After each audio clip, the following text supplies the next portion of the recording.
la Bible contient-elle des erreurs? En lisant la Bible telle qu'elle, sans a priori et non dans l'intention préalable d'y trouver des erreurs, vous découvrirez un livre cohérent, logique et assez facile à comprendre.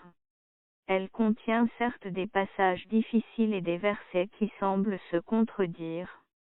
Il faut garder à l'esprit qu'elle a été écrite par plus de 40 auteurs différents, sur une période de 1500 ans environ. Chaque auteur a écrit avec un style différent, d'un point de vue différent, pour un public différent et avec un objectif différent.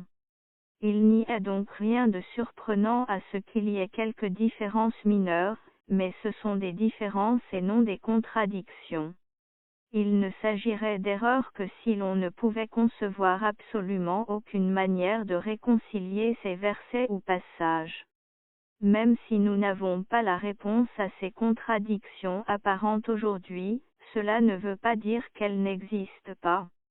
Beaucoup d'allégations d'erreurs historiques ou géographiques censées se trouver dans la Bible ont été invalidées à la lumière de découvertes archéologiques ultérieures, qui ont montré que la Bible avait raison. Nous recevons souvent des questions du genre « Expliquez-nous comment réconcilier ces deux versets » ou « Regardez, voici une erreur dans la Bible ». Nous devons le reconnaître, il nous est souvent difficile de répondre à certaines questions qui nous sont posées. Nous avons néanmoins la conviction qu'il y a des réponses crédibles et intellectuellement plausibles à toutes les accusations d'erreur et de contradiction de la Bible. Il y a des livres et des sites internet disponibles qui présentent la liste de toutes les erreurs de la Bible.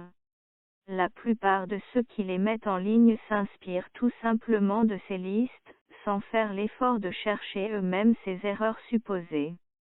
Il y a aussi des livres et des sites qui réfutent toutes ces affirmations. Le plus triste est que la plupart de ceux qui s'attaquent à la Bible ne cherchent pas réellement de réponse. Beaucoup d'entre eux connaissent même les réponses à leurs arguments, mais ils continuent de s'acharner avec les mêmes attaques vides de sens. Dès lors, comment devons-nous réagir quand quelqu'un vient vers nous avec une erreur biblique présumée? 1. Étudier les Écritures en priant, pour voir s'il y a une solution simple. 2. Faire des recherches dans des commentaires bibliques, des livres de défense de la Bible et des sites de recherche biblique. 3. Demander à votre pasteur ou à un responsable d'église de chercher une solution. 4. Si vous n'avez toujours pas de réponse claire à l'issue de ces 3 étapes, nous faisons confiance à Dieu et croyons que sa parole est la vérité et qu'il y a une solution que nous n'avons tout simplement pas encore trouvée. 2 Timothée 2:15, 3:16-17.